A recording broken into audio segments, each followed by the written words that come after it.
তিনি বলছেন যে ইসলাম দ্রুত বর্ধনশীল ধর্ম, যার অনুসারী সর্বাধিক। তাহলে সেই ভেতরের বিষয়টা কি যার প্রতি মানুষ অনুপ্রাণিত হচ্ছে? বোন, আমি এই দাওয়ার ধর্মপ্রচারের কাজে ২০ বছরেরও বেশি সময় ধরে আছি। ২০ বছরেরও বেশি সময় ধরে আমি এই দাওয়ার ময়দানে আছি এবং আমি অনেক মানুষের সাথে দেখা করেছি যারা খ্রিস্টান ধর্ম, হিন্দু ধর্ম, বৌদ্ধ ধর্ম, শিখ ধর্ম থেকে ইসলামে ফিরে এসেছে এবং প্রত্যেকেই ভিন্ন ভিন্ন জিনিস দ্বারা অনুপ্রাণিত হয়েছে। কিন্তু আমার জরিপে যারা ইসলাম গ্রহণ করেছে তাদের মধ্যে সবচেয়ে সাধারণ কারণটি হলো এক ঈশ্বরের প্রতি বিশ্বাস, একেশ্বরবাদ।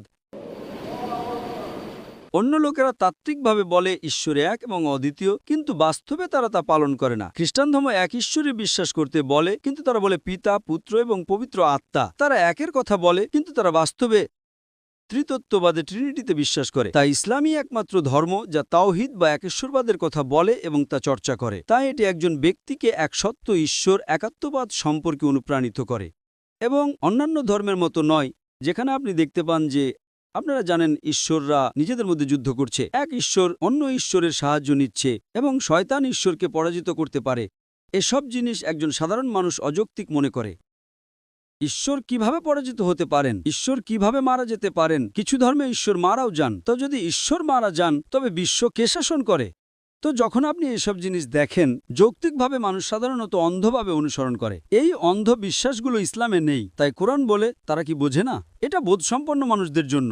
এমনকি আমার আলোচনাতেও আমি বলেছিলাম যে সর্বশক্তিমান ঈশ্বর আকাশ এবং পৃথিবী সৃষ্টি করেছেন এবং রং এবং ভাষা তৈরি করেছেন। নিশ্চয়ই এটি তাদের জন্য নিদর্শন যারা বোঝে। কোরআন এমন একটা বই যা যুক্তিকে সন্তুষ্ট করে। আজকে মিডিয়া ইসলামের বিরুদ্ধে থাকা সত্ত্বেও আপনি কল্পনা করতে পারেন সেই ক্ষমতা, বিলিয়ন এবং ট্রিলিয়ন ডলার তারা ইসলামের বিরুদ্ধে ঢালছে একে ছোট করার জন্য। তবুও এটি দ্রুততম ধর্ম। তাই এটা একটা অলৌকিক কথা। আল্লাহ সুবহানাহু ওয়া তাআলা কোরআনে সূরা আল ইমরান অধ্যায় নম্বর ৩ আয়াত নম্বর ৫৪-তে বলেছেন,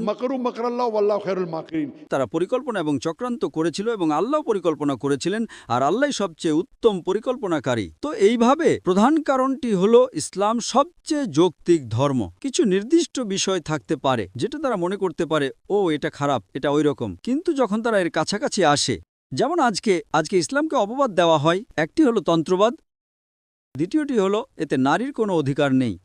যদি ইসলামে নারীর কোনো অধিকার না থাকে, তবে আজকে যেসব আমেরিকানরা ইসলাম গ্রহণ করছে তাদের ২/৩ হলো নারী। কেন আমেরিকান নারীরা ইসলাম গ্রহণ করছে? যেসব ইউরোপীয়রা ইসলাম গ্রহণ করছে তাদের ২/৩ নারী। যদি ইসলাম এমন একটা ধর্ম হয় যা নারীদের অধিকার দেয় না, তবে কে ইউরোপীয় এবং আমেরিকান নারীদের ইসলাম গ্রহণ করতে বাধ্য করছে? কারণ তারা নিরাপত্তা খুঁজে পায়। তারা বিশ্বে ঘুরেছে এবং দেখেছে উদারীকরণ এবং আধুনিকীকরণ নিয়ে কথা বলে তারা বুঝতে পারে প্রকৃত শান্তি ইসলামের ধর্মে। তো যখন তারা সত্যি চর্চা